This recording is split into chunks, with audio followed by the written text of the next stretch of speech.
یا ہمیں بتاتے گوشت ہم دلاتے بہت بڑھیا بات. نمک باورچی کون سا تھا ہمیں بتاتے خدا باورچی سے دیکھ بناتے بہترین بناتے. کیوں؟ اس لیے کہ چٹورے ہیں تو ذائقہ ہی دیکھیں گے. ظاہر سی بات ہے. اب یہ بھی عجیب مسئلہ ہے کہ صاحب وہ اب ہم نہیں کہ میں بالکل کھلی بات کرنے کے بعد ہمارے یہاں کے جو علماء ہیں وہ پڑھے اسی چکر میں لگے ہوئے سب کھانا بند کرو, سب سویا کا کھانا بند کرو, 40 کا کھانا بند کرو. کیوں بھائی؟ کیا شریعت نے منع کیا کھلانے کو؟ منع کیا شریعت نے کھلانے کو؟ شریعت تو منع نہیں کیا. اگر میں اپنے باپ کے نام پہ کھلانا چاہتا ہوں آپ کون ہوتے منع کرنے میں؟ اگر میں کھلانا چاہوں کسی کو تو کون ہوتا ہے؟ لیکن ہمارے علماء اسی چکر میں لگے ہوئے جسے دیکھو کھانا بند کرو صاحب, کھانا بند کرو صاحب, کھانا بند کرو صاحب. صاحب اس کا سوئم کا کھانا بند کر دو, 40 کا کھانا بند کر دو. صاحب میت کیا کھانا مکروہ ہے کب؟ جس دن میت ہوئی ہے. حقیقت یہی ہے. غلط نہیں کرا بات بتائی کرے. جس دن جنازہ رکھا ہوا ہے اس دن میت کیا کھانا مکروہ ہے. کیا اس کا مکروہ کے بعد سلام کرنا بھی منع کیا گیا ہے؟ اگر آپ ہمارے یہاں پہ کیا ہے کفن پھاڑا جا رہا ہے السلام علیکم, اس جگہ منع کیا گیا ہے. کیونکہ ایک بیٹا بیٹھا ہوا ابھی یتیم ہوا ہے, آپ کہہ رہے تم سلامت رہو. ارے بھیا اس کا باپ مر گیا ہے, یتیم ہو گیا ہے. ہر جگہ پہ سلام تھوڑی ہے. منع کیا جماعت کے لیے کہ جب جماعت ہو رہی ہو تو آپ سلام نہ کریں, اس لیے کہ سلام کا جواب دینا واجب ہے. اگر جماعت میں کسی کو مسئلہ نہیں معلوم اور کسی نے وعلیکم السلام کہہ دیا نمازی گئی, اس لیے کہ نماز میں سلام کا جواب کیا ہے؟ سلام علیکم کا جواب سلام علیکم ہی ہے. تو ایسی جگہ بھی ہے جب منع کیا کہ آپ وہاں پہ سلام نہ کریں. تو ایسی جگہ ہمارے یہاں کچھ چکر میں لگے ہوئے کھانا بند کرو صاحب, سویم کا بند کر دو, 40 کا بند کر دو. وہ 3 دن جو کھانا دیا جاتا ہے حضور کی سنت ہے, وہ کوئی رسم نہیں ہے.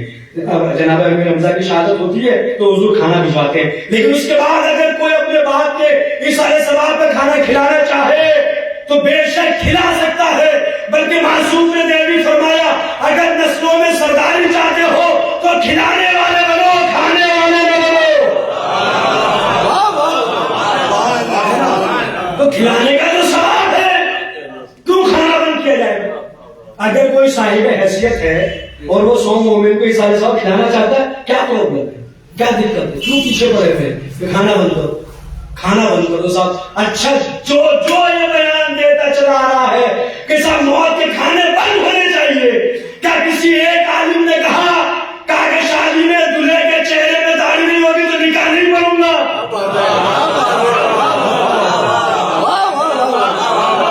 کسی مولوی نے کہا کیوں؟ اس لیے کہ 10,000 کا ملے گا لفافہ.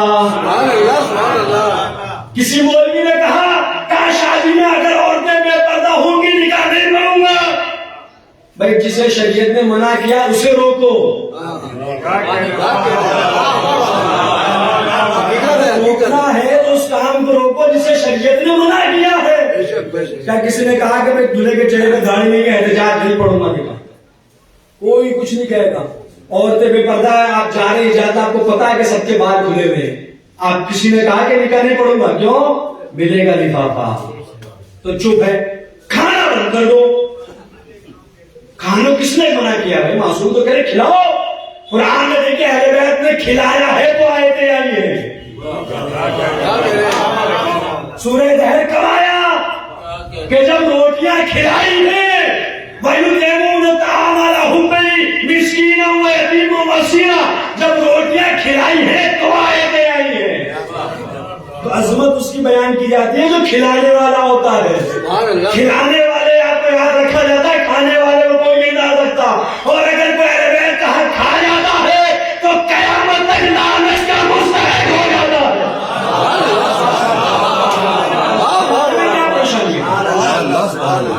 ریکارڈ بات ہے, میں نے کہہ دی پیغام جہاں تک پہنچا دے, کھلانے میں کوئی دقت نہیں ہے. اگر میں اپنے باپ کے سارے ثواب میں کھلانا چاہوں تو کھلاؤ, کسی نے منع نہیں کیا کہ مت کھلاؤ. ہاں شریعت نے منع کیا داڑھی مونڈنا حرام ہے. اب کہیے آپ دلہا بغیر داڑھی کے نہیں پڑھیں گے نکاح, دلہے کے گھر کی عورتیں بے پردہ نہیں پڑھیں گے نکاح, وہاں کوئی نہیں بولے گا.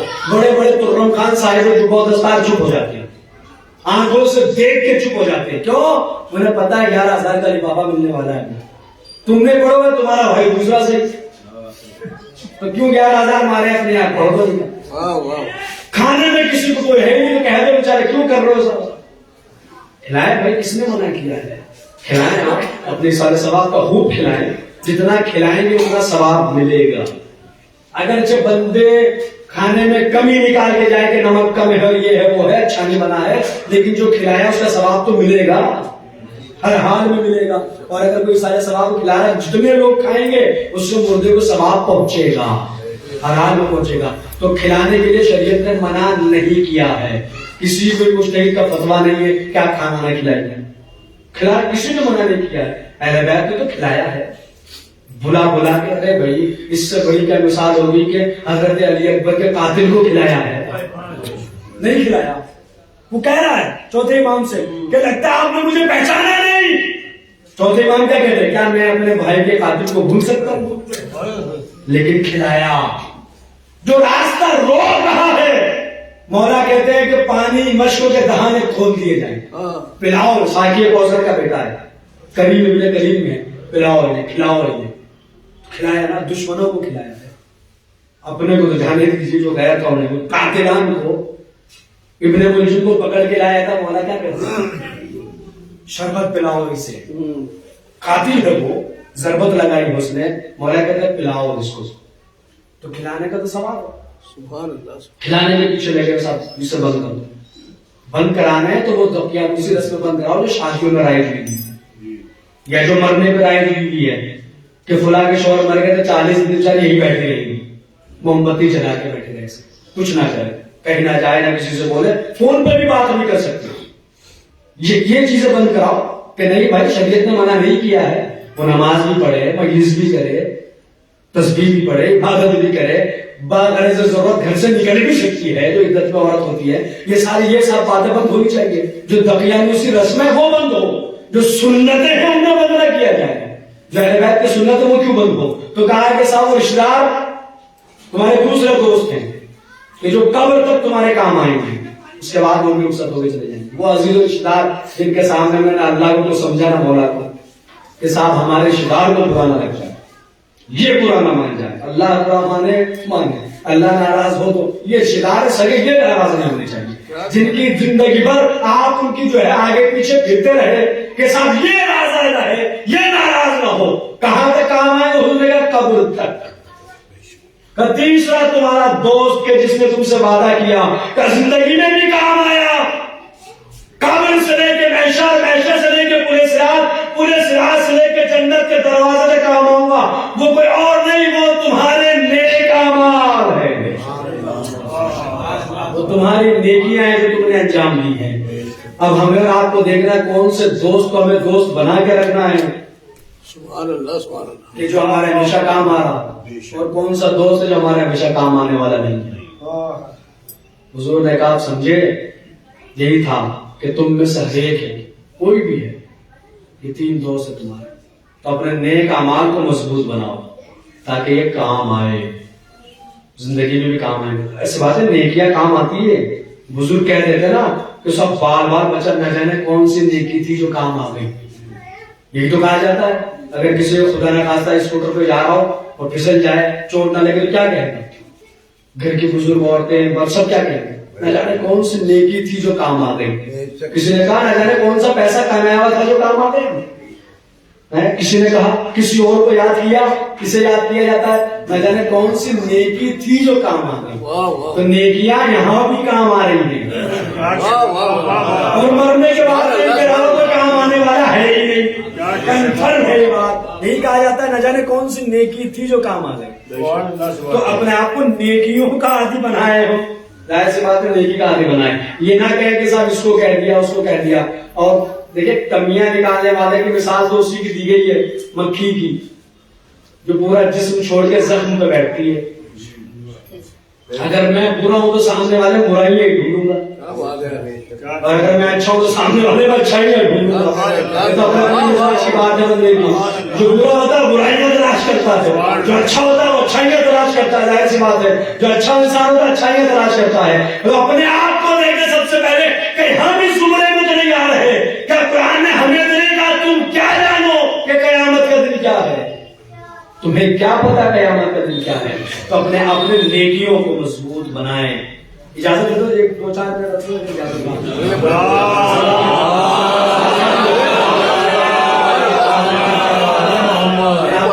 مجھے پتا ہے میں ٹائم دیکھنا آتا ہے. الحمدللہ 50 منٹ ہو گئے. اتنے لمبی تقریر ہوتی نہیں ہے اس طرح کی, لیکن تقریر ختم ہو گئی ہے.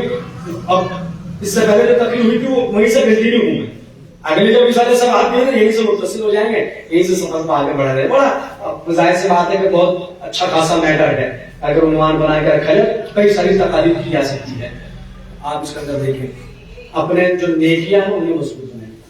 شیخ بہائی کا چھوٹا سا واقعہ. شیخ بہائی کا, شیخ بہائی بہت بڑے عالم گزرے جن کے لیے کہا جاتا ہے کہ حدیث سے معصوم کے علاوہ بات ہی نہیں کی. جب بھی کوئی بات کرتے تھے تو معصوم کی حدیث سناتے. اس کے بارے میں معصوم نے یہ کہا, یہ بات اس کے بارے میں معصوم, حدیث کے علاوہ بات ہی نہیں. اتنا بڑا عالم دین ہے. کہتے ہیں کہ جمعرات کو قبرستان جانے کے لیے دن بتایا گیا, اس دن وقت بھی بتایا گیا.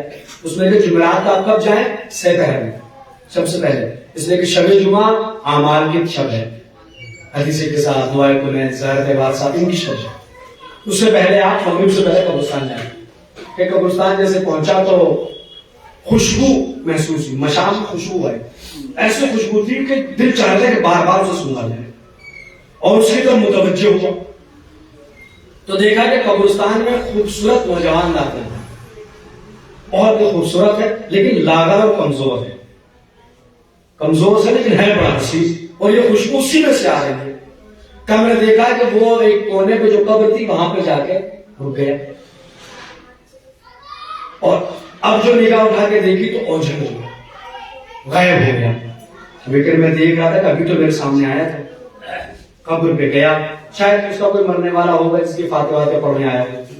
اب گیا کہاں؟ دیواریں بلند ہے, دروازہ یہی ہے, اگر جاتا تو ادھر سے جاتا, پتہ نہیں کہاں گیا. کہا چھوڑو جاؤں گا, اپنا کام کرے اس کے جائیں. تو پھر اپنا فاتحہ پڑھنے میں مصروف ہو گیا. اس قبر سے اٹھا, وہاں فاتحہ پڑھی بات. کہا اتنے میں پھر میں نے دروازے پر دیکھا, پہلے خوشبو آئی تھی, اب اتنی خطرناک بدبو میرے کان ناک تک آئی کہ جو باہر گزر گئی تھی. مڑ کے اس کی طرف دیکھا تو ایک ایسا حقیر نجس العین جانور, بالکل گندا کتا جو ہے وہ داخل ہے, جسے دیکھ کے میں خوفزدہ ہو گیا. اور وہ بھی اسی قبر تک پہنچا جس قبر میں وہ نوجوان گیا تھا, اور وہاں سے وہ بھی غائب ہو گیا. اب اتنا دیکھنے کے بعد وہ کتنا بڑا عالم ہوا ہے. یہ سب منظر دیکھنے کے بعد کہتے ہیں کہ وہ شیخ بھائی کہتے ہیں کہ میرا جو دوست تھا وہ آ گیا. اب میں اس کے پاس جو پہنچا تو میں نے دیکھا کہ وہ پریشان ہے. پوچھا بھی پریشانی کا سبب کیا, اس نے بتایا کہ میں نے ایسا سب دیکھا. کہا کہ پھر کیا ہوا؟ اب آگے کی بات انہوں نے عالم کو بیان کی.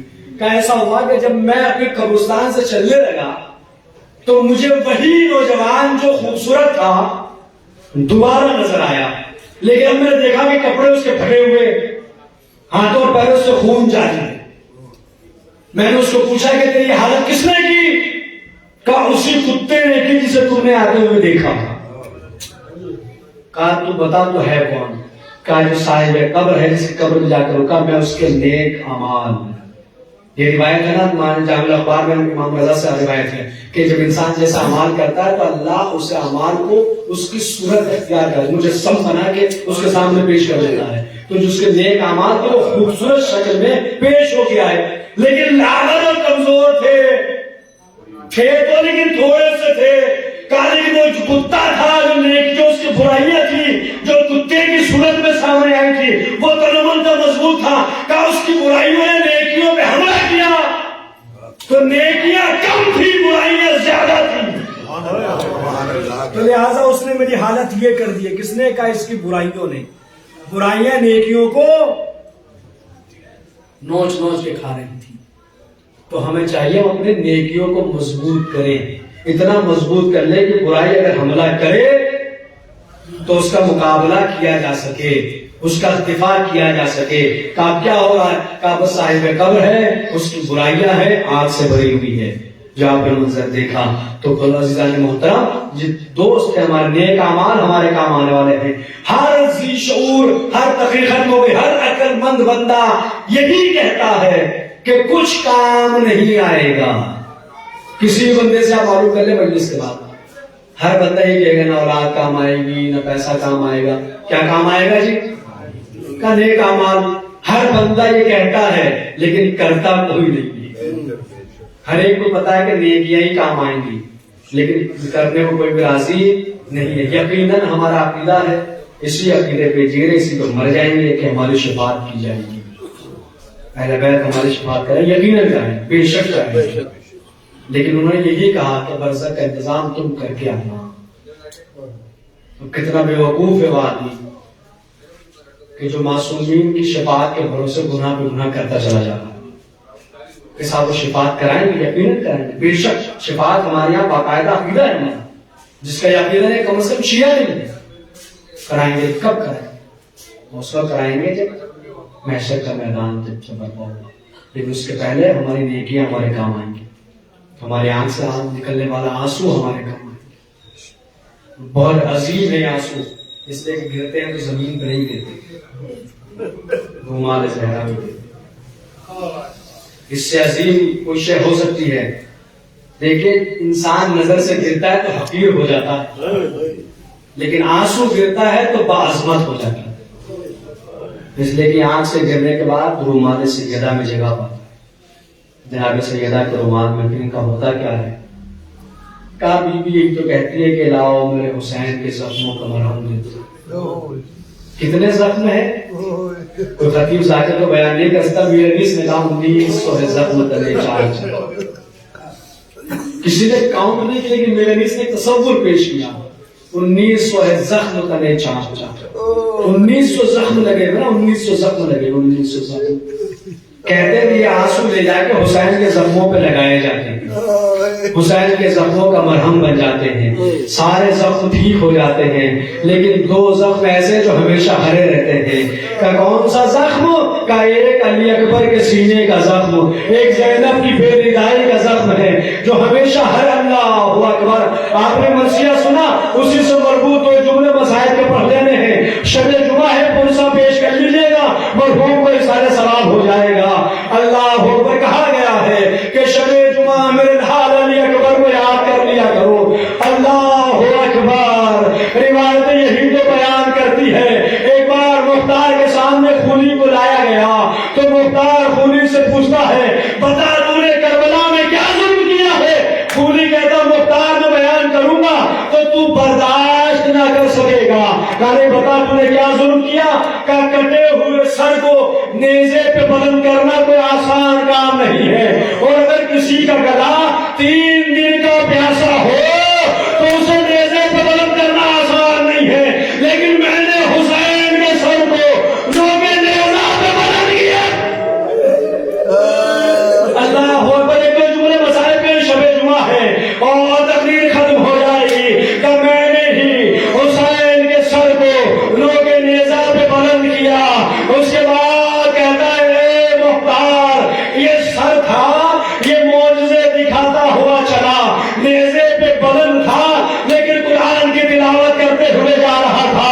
علماء و ذاکرین بیان کرتے ہیں کہ سر حسین اس لیے تلاوت کر رہا تھا تاکہ دیکھنے والے کٹے ہوئے سر کو دیکھے کہ کٹا ہوا سر بول رہا ہے تو سب کی نگاہ اس سر پہ ہو, کسی کی نگاہ زینب کے تیری ناز ہے بیان. اجرکم اللہ. کہا کہ یہ سر معجزے دکھاتا ہوا چلا.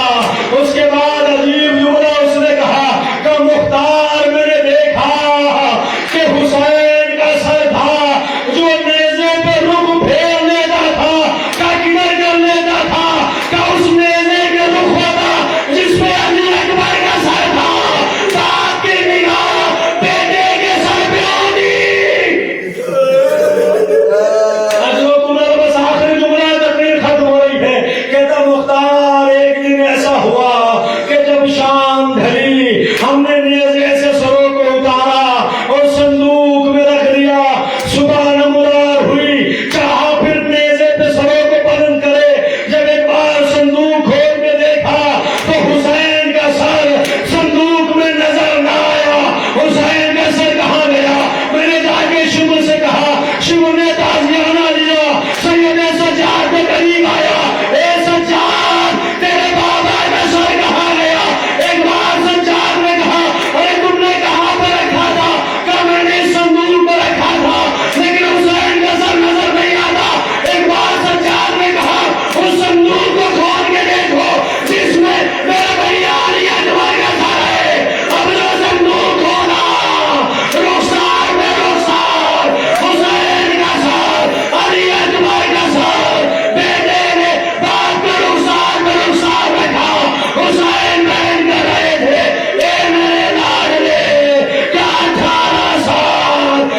الذين ظلموا أياما ينقلبون فلا لعنة الله على القوم الظالمين آمين بحق زہرا و بیہا والے دنیا معبود ہماری اس عبادت کو اپنی بارگاہ میں قبول فرما معبود جو واسطہ محمد والے محمد کا جہاں جہاں بھی مومنات مسلم مسلمات شیعہ کے قرار موجود سب کی جان مال عزت آباد کی حفاظت فرما معبود شب جمعہ ہے دعاؤں کی قبولیت کی شب ہے جملہ مومن و منال جو تیرے سامنے ہاتھ پھیلائے ہیں سب کے دلی حاجات کو پورا کرنا پروردگار اس مجلس کے ثواب کو مرحوم کی لکھوش آخرت قرار فرما جس مرحوم کے سارے ثواب کی مجلس کو اس کے درجات کو بلند سے بلندر فرما مرحوم کی مغفرت فرما پروردگار جملہ مرحومین کی مغفرت فرما ہم سب کو موت کے ذریعے عبرت حاصل کرنے کی توفیق عطا فرما معبود ہمارے ذکر کو ہماری دعاؤں کو اپنی بارگاہ میں شب قبولیت عطا فرما سب سے عظیم دعا یہی ہے کہ ہمارے آخری امام کے ظہور میں تعجیل فرما